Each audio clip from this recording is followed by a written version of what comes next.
اعوذ باللہ من الشیطان الرجیم بسم اللہ الرحمن الرحیم ولا تهنوا في ابتغاء القوم ان تكونوا تعلمون فإنهم يعلمون كما تعلمون وترجون من الله ما لا يرجون وكان الله عليما حكيما۔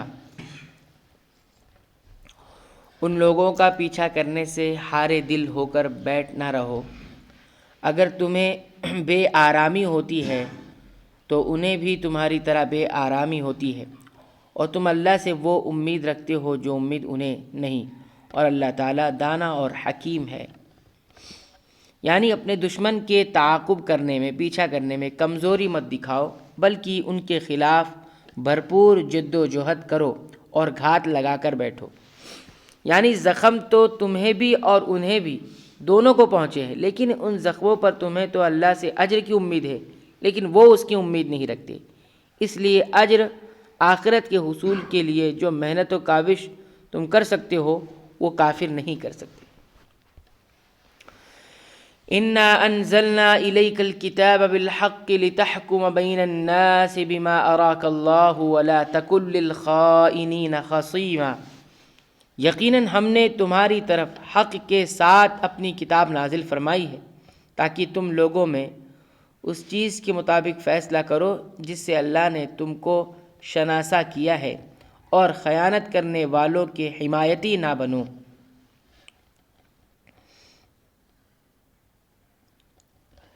ان آیات کے شان نزول میں بتلایا گیا ہے کہ انصار کے قبیلہ بنی ظفر میں ایک شخص طعمہ یا بشیر بن ابیرق نے ایک انصاری کی زرہ چرا لی۔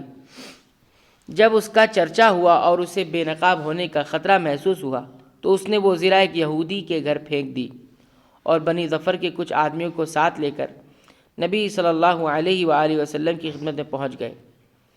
ان سب نے کہا کہ زرہ چوری کرنے والا فلاں یہودی ہے۔ یہودی نبی صلی اللہ علیہ وسلم کی خدمت میں حاضر ہوا اور اس نے کہا، بنی ابیرق نے زرہ چوری کر کے میرے گھر پھینک دی ہے۔ بنی ظفر اور بنی ابیرق، طعمہ بن بشیر وغیرہ ہوشیار تھے اور نبی صلی اللہ علیہ وسلم کو باور کراتے رہے کہ چور یہودی ہے اور طعمہ پر الزام لگانے میں جھوٹا ہے۔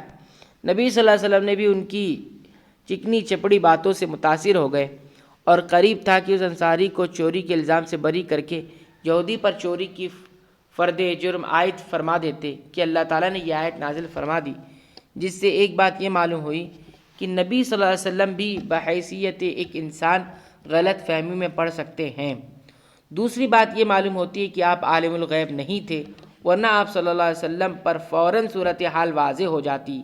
تیسری بات یہ معلوم ہوئی کہ اللہ تعالیٰ اپنے پیغمبر صلی اللہ علیہ وسلم کی حفاظت فرماتا ہے، اور اگر کبھی حق کے پوشیدہ رہ جانے اور اس سے ادھر ادھر ہو جانے کا مرحلہ آ جائے تو فوراً اللہ تعالیٰ اسے متنبہ فرما دیتا اور اس کی اصلاح فرما دیتا ہے، جیسا کہ عصمت انبیاء کا تقاضا ہے۔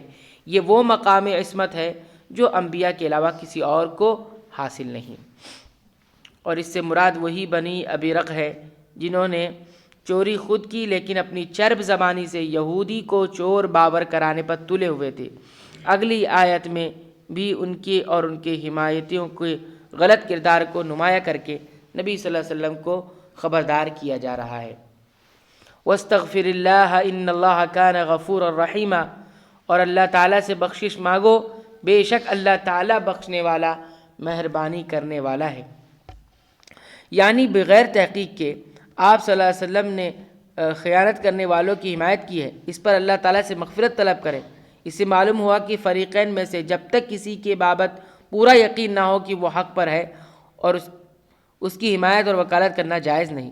اس کے علاوہ اگر کوئی فریق دھوکے اور فریب اور اپنی چرب زبانی سے عدالت یا حاکم مجاز سے اپنے حق میں فیصلہ کرا لے گا، حالانکہ وہ صاحب حق نہ ہو، تو ایسے فیصلے کی اللہ کے ہاں کوئی اہمیت نہیں۔ اس بات کو نبی صلی اللہ علیہ وسلم نے ایک حدیث میں اس طرح بیان فرمایا کہ خبردار، میں ایک انسان ہی ہوں، جس طرح میں سنتا ہوں اسی کی روشنی میں فیصلہ کرتا ہوں۔ ممکن ہے کہ ایک شخص اپنی دلیل اور حجت پیش کرنے میں تیز ترار اور ہوشیار ہو، اور میں اس کی گفتگو سے متاثر ہو کر اس کے حق میں فیصلہ کر دوں حالانکہ وہ حق پر نہ ہو، اور اس طرح میں دوسرے مسلمان کا حق اسے دے دوں۔ اسے یاد رکھنا چاہیے کہ یہ آگ کا ٹکڑا ہے، یہ اس کی مرضی ہے کہ اسے لے لے یا چھوڑ دے۔ وَلَا تُجَادِلْ عَنِ الَّذِينَ يَخْتَانُونَ أَنفُسَهُمْ إِنَّ اللَّهَ لَا يُحِبُّ مَنْ كَانَ خَوَّانًا أَثِيمًا، اور ان کی طرف سے جھگڑا نہ کرو جو خود اپنی ہی خیانت کرتے ہیں، یقیناً دغاباز گنہگار اللہ تعالیٰ کو اچھا نہیں لگتا۔ يَسْتَخْفُونَ مِنَ النَّاسِ وَلَا يَسْتَخْفُونَ مِنَ اللَّهِ وَهُوَ مَعَهُمْ إِذْ يُبَيِّتُونَ مَا لَا يَرْضَى مِنَ الْقَوْلِ وَكَانَ اللَّهُ بِمَا يَعْمَلُونَ مُحِيطًا۔ وہ لوگوں سے چھپ جاتے ہیں لیکن اللہ تعالیٰ سے نہیں چھپ سکتی۔ وہ راتوں کے وقت جبکہ اللہ کی ناپسندیدہ باتوں کے خفیہ مشورے کرتے ہیں، اس وقت بھی اللہ ان کے پاس ہوتا ہے، ان کے تمام اعمال کو وہ گھیرے ہوئے ہے۔ ہا انتم ہؤلاء جادلتم عنہم فی الحیاۃ الدنیا فمن یجادل اللہ عنہم یوم القیامۃ ام من یکون علیہم وکیلا۔ ہاں تو یہ تم لوگ کی دنیا میں تم نے ان کی حمایت کی، لیکن اللہ تعالیٰ کے سامنے قیامت کے دن ان کی حمایت کون کرے گا، اور وہ کون ہے جو ان کا وکیل بن کر کھڑا ہو سکے گا؟ یعنی جب اس گناہ کی وجہ سے اس کا مواخذہ یعنی پکڑ ہوگی تو اللہ تعالیٰ کی گرفت سے اسے کون بچا سکے گا؟ وَمَن يَعْمَلْ سُوءًا أَوْ يَظْلِمْ نَفْسَهُ ثُمَّ يَسْتَغْفِرِ اللَّهَ يَجِدِ اللَّهَ غَفُورًا رَحِيمًا۔ جو شخص کوئی برائی کرے یا اپنی جان پر ظلم کرے پھر اللہ تعالیٰ سے استغفار کرے تو اللہ کو بخشنے والا، مہربانی کرنے والا پائے گا۔ وَمَن يَكْسِبْ إِثْمًا فَإِنَّمَا يَكْسِبُهُ عَلَى نَفْسِهِ وَكَانَ اللَّهُ عَلِيمًا حَكِيمًا۔ اور جو گناہ کرتا ہے اس کا بوجھ اسی پر ہے اور اللہ تعالیٰ بخوبی جاننے والا ہے۔ اس مضمون کی دوسری آیت میں اللہ تعالیٰ فرماتا ہے کوئی بوجھ اٹھانے والا کسی دوسرے کا بوجھ نہیں اٹھائے گا، یعنی کوئی کسی کا ذمہ دار نہیں ہوگا، ہر نفس کو وہی کچھ ملے گا جو وہ خود کما کر لے گیا ہوگا۔ وَمَن يَكْسِبْ خَطِيئَةً أَوْ إِثْمًا ثُمَّ يَرْمِ بِهِ بَرِيئًا فَقَدِ احْتَمَلَ بُهْتَانًا وَإِثْمًا مُبِينًا۔ اور جو شخص کوئی گناہ یا خطا کرے کسی بے گناہ کے ذمے تھوپ دے اس نے بڑا بہتان اٹھایا اور کھلا گناہ کیا، جس طرح بنو ابیرق نے کیا کہ چوری خود کی اور تہمت کسی اور پر لگا دی جو ان کی سی بدخصلتوں کے حامل اور ان جیسے برے کاموں کے مرتکب ہوں گے۔ اللہ تعالیٰ سے دعا ہے کہ رب العالمین ان آیات میں جو باتیں بیان کی گئی ہوں، رب العالمین ان تمام باتوں اور تعلیمات پر ہمیں اپنے ایمان عقیدے کی اصلاح کی توفیق عنایت فرما۔ آمین۔ وآخر دعوانا الحمد للہ رب العالمین۔